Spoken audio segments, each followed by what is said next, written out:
శ్రీలంకపై T20 సిరీస్ను గెలిచిన భారత్ వన్డేల కోసం సిద్ధమవుతుంది. స్టార్ ఆటగాళ్లు రోహిత్, విరాట్ కోహ్లీ కొలంబోలో ల్యాండ్ అయిన సంగతి తెలిసిందే.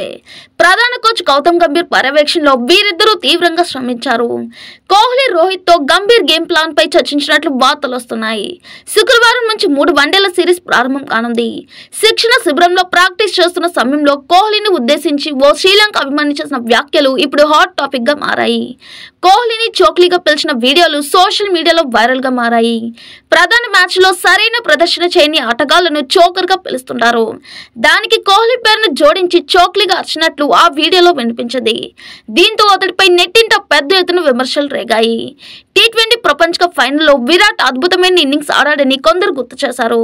అయితే కొందరు దీన్ని ఫేక్ వీడియోగా అభివర్ణించారు. ఇండియా తాను సినిమా తీనున్నట్లు వస్తున్న వార్తల్లో నిజం లేదని డైరెక్టర్ శౌర్య స్పష్టం చేశారు. వీళ్ళిద్దరి కాంబినేషన్ లో సినిమా రానుందని కొన్ని రోజులుగా సోషల్ మీడియాలో రకరకాల వార్తలు చక్కర్లు కొట్టాయి. ఈ విషయంపై శౌర్య ఓ ఆంగ్ల మీడియాతో మాట్లాడారు. కొన్ని రోజులుగా వస్తున్న వార్తల్లో నిజం లేదు. దురదృష్టవశాత్తు అది తప్పుడు సమాచారం. ఆ రూమర్ ఎక్కడి నుంచి మొదలైందో కూడా తెలియడం లేదు. నేను కూడా ఇది నిజమవ్వాలని అనుకుంటున్నా. ఏదో ఒక రోజు ఎన్టీఆర్ తో సినిమా తీయాలని కోరుకుంటున్నా అని శౌర్య క్లారిటీ ఇచ్చారు. జూనియర్ ఎన్టీఆర్ తో కలిసి శౌర్య ఓ యాక్షన్ సినిమా తీనున్నారని ఇటీవల ప్రచారం జరిగింది. 2 భాగాలుగా ఇది రానుందని, మొదటి పార్ట్ 2026లో, రెండోది 2028లో విడుదల చేసేలా ప్లాన్ చేసినట్లు రూమర్స్ వచ్చాయి. ఎన్టీఆర్ కూడా గ్రీన్ సిగ్నల్ ఇచ్చినట్లు ప్రచారం జరిగింది. తాజాగా దర్శకుడు ఇచ్చిన క్లారిటీతో దానికి చెక్ పడింది. ఎప్పుడో 2019 ఎన్నికలకు ముందు పాదయాత్రలో ప్రజలను జగన్ కలిశారు. ముఖ్యమంత్రిగా అధికారం చేపట్టినప్పటి నుంచి ప్రజా దర్బార్ అన్నారు. తర్వాత స్పందనలో కలుస్తామన్నారు. 5 ఏళ్లు గడిచిపోయినా ఆయన ప్రజలను కలవలేదు. ఇటీవల ఎన్నికలకు ముందు బస్ యాత్రలో అక్కడక్కడ కొందరిని కలిసి మమ అనిపించారు. ప్రతిపక్షంలోకి వచ్చాక జగన్ జనాన్ని రోజు కలవబోతున్నారని 3 వారాల క్రితం నుంచి పార్టీ పెద్దలు ఏర్పాట్లు చేసుకున్నా అది జరగలేదు. ఎట్టకేలకు తాడుపల్లిలోని జగన్ బంగ్లా తలుపులు బుధవారం ఆ పార్టీ కార్యకర్తల కోసం తెరుచుకున్నాయి. క్యాంపు కార్యాలయంలో కొందరు వైకాపా కార్యకర్తలను కలిసి క్షేమ సమాచారాలను అడిగి తెలుసుకున్నారు. తమకు ఎదురైన నష్టాలు, ఇబ్బందుల గురించి కొందరు ఆయనకు మొరపెట్టుకున్నారు. అన్ని సర్దుకుంటాయి, పార్టీ మీకు అండగా ఉందంటూ ఆయన వారిని అనునయించారు. శ్రీశైలం జలాశయానికి క్రమంగా వరద ప్రవాహం పెరుగుతుంది. దీంతో 10 గేట్లను ఎత్తి నీటిని దిగువకు విడుదల చేస్తున్నారు.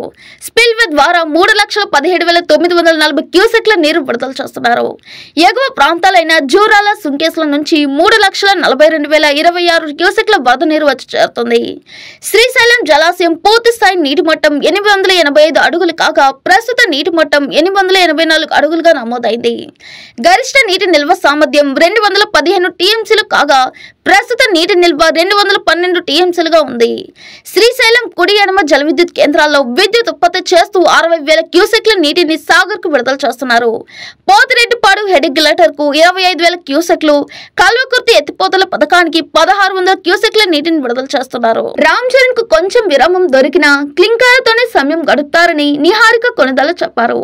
ఆమె నిర్మాతగా వ్యవహరించిన కమిటీ కుర్రాలు సినిమా ప్రమోషన్ లో భాగంగా ఇచ్చిన ఇంటర్వ్యూలో క్లింకార గురించి ఆసక్తికర కామెంట్స్ చేశారు. క్లింకార చాలా అల్లరి చేస్తుంది. ఇప్పటి వరకు నేను చూసిన వాళ్ళలో చరణ్ అన్న ప్రపంచంలోనే బెస్ట్ డాడీ. క్లింకారకు అన్నం పెట్టడానికి ఎంతో కష్టపడతాడని, కుక్క పిల్లల్ని, పక్షులను చూపించి తనకు అన్నం పెడతాడని, స్టార్ హీరోగా ఎంత బిజీగా ఉన్నా కుమార్తెతో సమయం గడుపుతాడని చెప్పారు. అసలు అన్నం చూసి సినిమాలు లేకుండా కుమార్తెతో గడుపుతున్నాడా అనిపిస్తుందని, కానీ తన వర్క్ షాప్ ను పర్సనల్ లైఫ్ బ్యాలెన్స్ చేసుకుంటాడని క్లింకార మాకు గోల్డెన్ డార్లింగ్ అని చెప్పారు. 2019 వన్డే ప్రపంచ కప్ సెమీస్ అందరికీ గుర్తుండే ఉంటుంది. న్యూజిలాండ్ చేతిలో త్రిట్ల ఓటమిని చవిచేసి నిష్క్రమించింది. MS ధోని కీలక సమయంలో రన్అట్ కావడంతో టీమిండియాకు పరాభవం తప్పలేదు.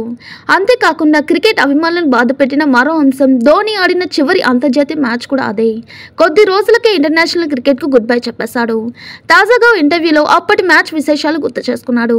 2019 ప్రపంచ కప్ ఓటమి నుంచి బయట పడేందుకు కాస్త సమయం పట్టిందని పేర్కొన్నాడు. నాకు అదే చివరి వరల్డ్ కప్ అని తెలుసు. విజయం సాధించి ఉంటే చాలా బాగుండేది. నన్ను అత్యంత బాధ పెట్టిన క్షణం అదే. ఫలితం ఎలా వచ్చినా మనం తీసుకోవాలి, ముందుకు సాగిపోవాలి. కానీ వరల్డ్ కప్ ముగిసిన తర్వాత ఓటమిని తీసుకోవడానికి కాస్త సమయం పట్టిందని చెబుతా. ఆ తర్వాత అంతర్జాతీయ క్రికెట్ ఆడలేదు. ఇప్పుడు నాకు చాలా సమయం ఉంది. తప్పకుండా మనసును బాధపెట్టిన క్షణం మాత్రమే అదే. విజయం కోసం తీవ్రంగా శ్రమించాం, కానీ గెలవలేకపోయామని MS ధోని వ్యాఖ్యానించాడు. టెహ్రాన్ హమాస్ నేత ఇస్మాయిల్ హనియా హత్యకు ప్రతీకారంగా ఇజ్రాయెల్పై ప్రత్యక్ష దాడికి ఇరాన్ అగ్రనేత అయతుల్లా అలీ ఖమేనీ ఆదేశాలు జారీ చేసినట్లు సమాచారం. హనియా మృతి నేపథ్యంలో బుధవారం ఇరాన్ భద్రతా మండలి అత్యవసరంగా భేటీ అయినట్లు తెలుస్తుంది. ఈ సమావేశంలోనే ఆయన ఆదేశాలు ఇచ్చినట్లు కీలక అధికారుల సమాచారాన్ని ఉటంకిస్తూ న్యూయార్క్ టైమ్స్ కథనం ప్రచురించింది. హమాస్ అగ్రనేత ఇస్మాయిల్ హనియాను ఇజ్రాయెల్ అంతమొందించిన విషయం తెలిసిందే. దీనికి ఇరాన్ వేదిక కావడం చర్చకు తెరదీసింది. ఇరాన్ ఎలా స్పందిస్తుందోనని యావత్ ప్రపంచం ఆందోళనకు గురవుతుంది. గట్టి చర్యలు తప్పవని ఇప్పటికీ ఇరాన్ ప్రకటించింది. ఈ నేపథ్యంలో ఖమేనీ తాజా ఆదేశాల సమాచారం తీవ్ర ఆందోళనకు గురిచేస్తుంది. ఇరాన్ గనుక దాడులకు దిగితే పశ్చిమాసియా మరోసారి తీవ్ర ఘర్షణలకు వేదిక కానుంది. ఏపీ సీఎం చంద్రబాబు శ్రీశైలంలోని మల్లన్న ఆలయానికి చేరుకున్నారు. స్వామివారిని దర్శించుకొని ప్రత్యేక పూజలు చేశారు. అంతకుముందు ఆలయ అర్చకులు ఆయనకు పూర్ణ కుంభంతో స్వాగతం పలికారు. దర్శనానంతరం తీర్థ ప్రసాదాలు అందజేసి వేదాశీర్వచనాలు ఇచ్చారు. నేడు చంద్రబాబు శ్రీ సత్యసాయి జిల్లాలో పర్యటించనున్నారు. మడకసిరం మండలంలో పింఛన్ల పంపిణీ ప్రజా వేదిక కార్యక్రమంలో ఆయన పాల్గొంటారు. ఉదయం సున్నిపెంటకు హెలికాప్టర్లో చేరుకున్న సీఎం చంద్రబాబుకు మంత్రులు Nimmala Ramanaidu, BC Janardhan Reddy, NMD Farooq, Gottipati Ravikumar, Nandyal MP Byreddy Shabari, MLA Budda Rajasekhar Reddy తదితరులు స్వాగతం పలికారు. దేశ రాజధాని ఢిల్లీలో భారీ వర్షాలు కురుస్తున్నాయి. కుండపోత కారణంగా ప్రజలు తీవ్ర ఇబ్బందులు ఎదుర్కొంటున్నారు. ఇక బుధవారం సాయంత్రం నుంచి గురువారం తెల్లవారుజాం వరకు ఏకధాటిగా వర్షం కురుస్తూనే ఉంది. సెంట్రల్ ఢిల్లీలోని ప్రగతి మైదాన్ అబ్జర్వేటరీలో కేవలం ఒక గంట వ్యవధిలో 112.5 మిల్లీమీటర్ల వర్షం నమోదైనట్లు అధికారులు వెల్లడించారు. ఇక భారీ వర్షాల నేపథ్యంలో ఢిల్లీలో పలు చోట్ల నడుములోతు నీరు నిలిచిపోయి ట్రాఫిక్ ఇబ్బందులు ఎదురయ్యాయి. మరోవైపు వర్షాల కారణంగా పలు విమానాలు ఆలస్యంగా నడుస్తున్నాయి.